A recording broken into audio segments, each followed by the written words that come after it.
Bonjour les amis et une fois de plus bienvenue dans cette deuxième vidéo sur cette série de formations consacrée au réseau informatique. Alors dans la vidéo précédente, nous avons parlé d'une introduction générale où nous avons présenté le programme pour cette série de vidéos comme vous pouvez le voir sur notre interface. Ensuite nous avons parlé d'une petite situation problème. Alors dans cette vidéo nous allons rapidement passer à la première partie ou encore au premier chapitre qui n'est rien d'autre que des topologies et architecture réseau. Toujours donc en utilisant notre assistant de présentation. Donc comme vous pouvez donc le remarquer, c'était ça dans la première vidéo, le programme. Ensuite nous sommes passés rapidement à une situation de vie générale où nous avons présenté les problèmes de la vie où nous pouvons être confrontés pour pouvoir utiliser les réseaux informatiques. Donc dans cette nouvelle vidéo nous allons parler des topologies et architecture réseau. Alors comme d'habitude dans cette vidéo nous avons une série de compétences qui sont les suivantes. Autrement dit, à la fin donc de cette vidéo ou de cette leçon, vous devrez être capable de décrire les différents types de réseaux informatiques en fonction de l'étendue géographique.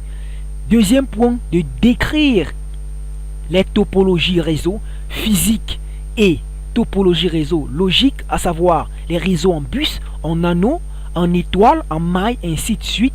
Les topologies Ethernet, Token Ring, FDTI. Donc pour la troisième compétence, il s'agit donc de faire comment? De décrire les principales architectures réseau, à savoir les architectures peer-to-peer ou client-client et les architectures client-serveur. Alors passons donc rapidement à une présentation d'un ensemble de définitions. Rappelez-vous les gars, je vous ai promis de revenir sur les fondements du réseau informatique, étant donné que cette vidéo concerne aussi les débutants en informatique. Alors comme première définition, nous allons parler de la définition du mot réseau. Nous faisons du réseau, c'est quoi un réseau? Alors les amis, voyez donc un réseau terre à terre comme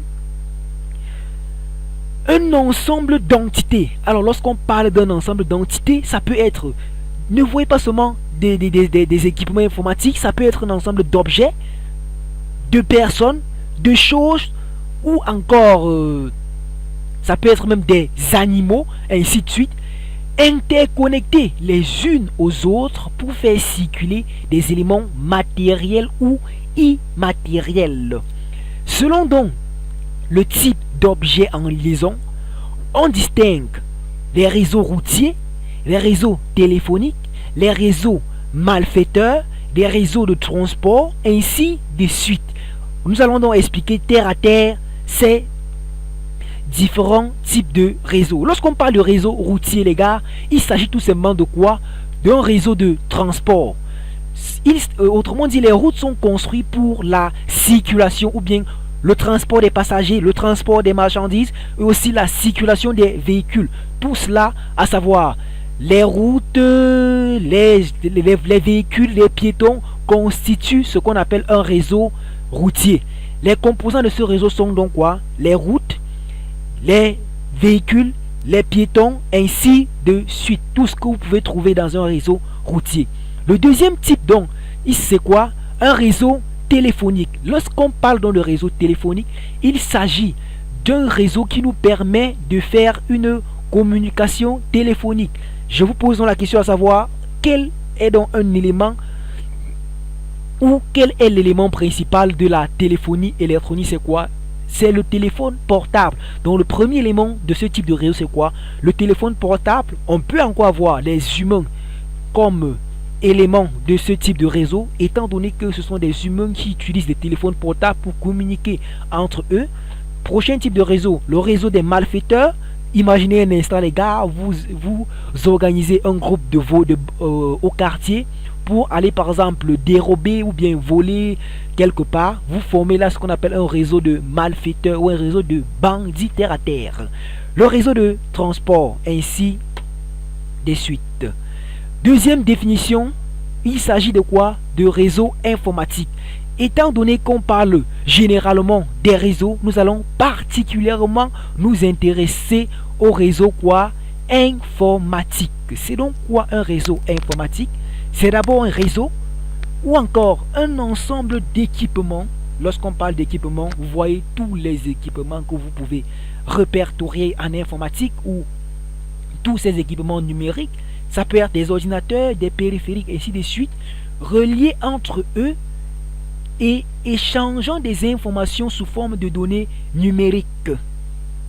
J'espère que c'est clair pour la définition de réseau informatique et du terme réseau. Alors, dans la suite de cette formation, nous allons parler comme promis des topologies réseau où nous allons rapidement commencer par spécifier les différents types de réseaux. Alors, on distingue donc 4 principaux types de réseaux classés selon leur taille, leur vitesse de transfert de données ainsi que leur étendue.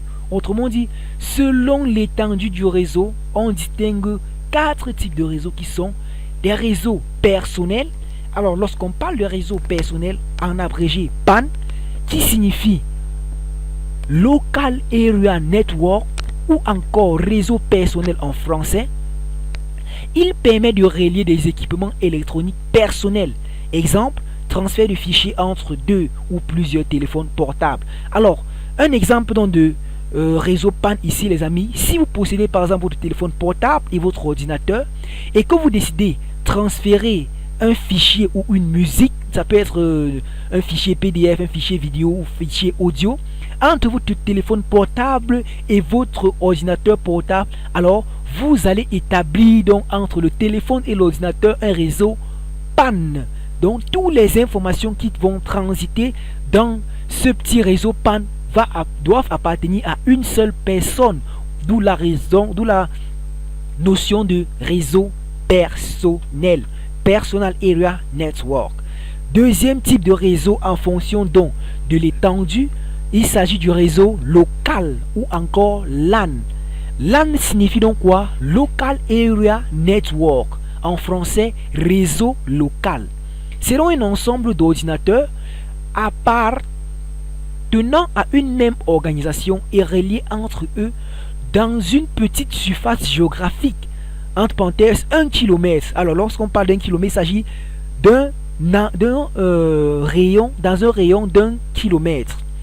La vitesse de transfert donc de données dans ce réseau peut varier entre 10 mégabits et 1 giga.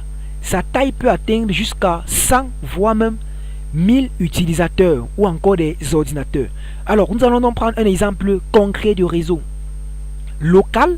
Imaginez par exemple vous êtes dans un établissement, votre lycée, où vous décidez de mettre tous les ordinateurs de votre établissement en réseau, à savoir le proviseur dispose son ordinateur, le censeur, quelques enseignants et aussi les 2 salles d'informatique. Le réseau que vous allez donc mettre sur pied est donc un réseau comment? LAN pour local. Donc pour ce petit réseau local, les informations qui vont circuler dans le réseau vont appartenir à une seule organisation qui n'est rien d'autre que l'organisation éducative, le lycée en question. Troisième type de réseau donc, il s'agit des réseaux donc quoi? MAN ou encore Metropolitan Area Network, en français les réseaux métropolitains.